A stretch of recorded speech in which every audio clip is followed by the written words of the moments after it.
क्या आपने ध्यान दिया है कि आजकल पेट्रोल पंपों पर पेट्रोल की मशीनों पर बड़े बड़े अक्षरों में E20 लिखा दिखाई देता है।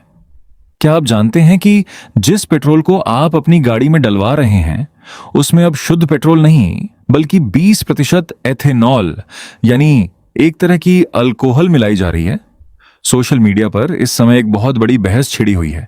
कुछ लोग कह रहे हैं कि एथेनॉल हमारी गाड़ियों के इंजन को अंदर से खोखला कर रहा है, माइलेज कम कर रहा है और ये आम जनता के साथ धोखा है। वहीं दूसरी तरफ सरकार का दावा है कि ये देश के करोड़ों रुपए बचा रहा है और पर्यावरण के लिए वरदान है।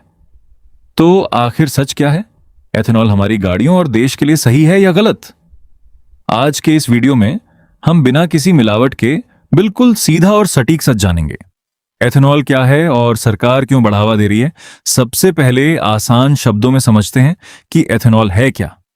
एथेनॉल मूल रूप से एक प्रकार का अल्कोहल है जिसे गन्ने के रस, मक्के या खराब हो चुके अनाज को सड़ाकर फर्मेंटेशन के जरिए बनाया जाता है, यानी ये एक बायोफ्यूल है। अब सवाल यह है कि सरकार पेट्रोल में इसे क्यों मिला रही है। इसके 3 सबसे बड़े कारण हैं। पहला कारण, देश का पैसा बचाना। भारत अपनी जरूरत का लगभग 85% कच्चा तेल, क्रूड ऑयल दूसरे देशों से खरीदता है, जिसके लिए हमें हर साल अरबों डॉलर बाहर भेजने पड़ते हैं। पेट्रोल में एथेनॉल मिलाने से हमारा तेल का आयात कम हो रहा है और देश का पैसा देश में ही बच रहा है। दूसरा कारण, किसानों को फायदा। एथेनॉल गन्ने और अनाज से बनता है। इससे हमारे किसानों को अपनी फसल का बेहतर दाम मिल रहा है और ग्रामीण अर्थव्यवस्था मजबूत हो रही है। तीसरा कारण, कम प्रदूषण। शुद्ध पेट्रोल के मुकाबले एथेनॉल जलने पर कार्बन मोनोऑक्साइड और बाकी हानिकारक गैसें बहुत कम छोड़ता है, जिससे प्रदूषण कम होता है। एथेनॉल से गाड़ी मालिकों को क्या नुकसान है? ये तो थी सिक्के की एक तरफ की कहानी। अब बात करते हैं उस कड़वे सच की जो हर गाड़ी मालिक को परेशान कर रहा है। एथेनॉल के इस्तेमाल के 3 सबसे बड़े नुकसान या चुनौतियां क्या हैं? पहला, इंजन को नुकसान, कोरोजन।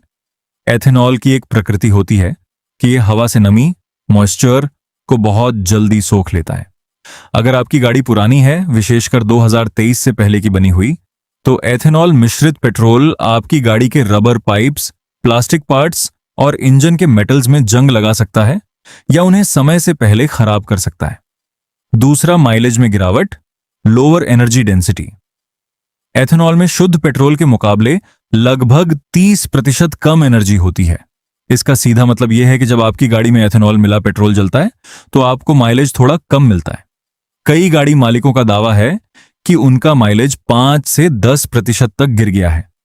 तीसरा, पैसे उतने ही लेकिन एवरेज कम। आम जनता की शिकायत यह है कि एथेनॉल की लागत पेट्रोल से काफी कम आती है, लेकिन कंपनियों द्वारा पेट्रोल के दाम कम नहीं किए जा रहे हैं, यानी हम पैसे तो पूरे दे रहे हैं लेकिन हमें कम माइलेज वाला ईंधन मिल रहा है।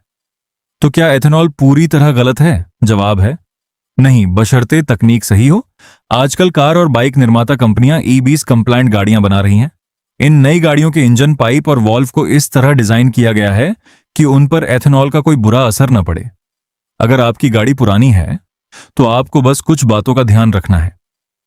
अपनी गाड़ी को कभी भी लंबे समय तक, जैसे महीने भर, धूप या नमी में बिना चलाए न छोड़ें, क्योंकि इससे टैंक में पानी जमा हो सकता है। समय पर गाड़ी की सर्विसिंग कराएं और फ्यूल फिल्टर की जांच करवाते रहें। इसके निष्कर्ष की बात करें तो देश की अर्थव्यवस्था और पर्यावरण के नजरिए से एथेनॉल ब्लेंडिंग बिल्कुल सही कदम है, लेकिन आम उपभोक्ताओं और पुरानी गाड़ियों के नजरिए से यह थोड़ी चिंता का विषय जरूर है।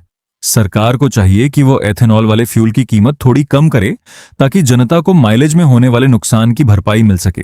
आपको क्या लगता है? क्या आपकी गाड़ी के माइलेज में भी एथेनॉल की वजह से कोई कमी आई है? और क्या सरकार को एथेनॉल पेट्रोल के दाम कम करने चाहिए? अपनी राय नीचे कमेंट बॉक्स में जरूर बताएं। अगर ये वीडियो आपको इन्फॉर्मेटिव लगी हो तो इसे लाइक करें और अपने हर उस दोस्त के साथ शेयर करें जो अपनी गाड़ी से प्यार करता है। चैनल को सब्सक्राइब करना न भूलें। मिलते हैं अगले वीडियो में। सुरक्षित चलिए। जय हिंद।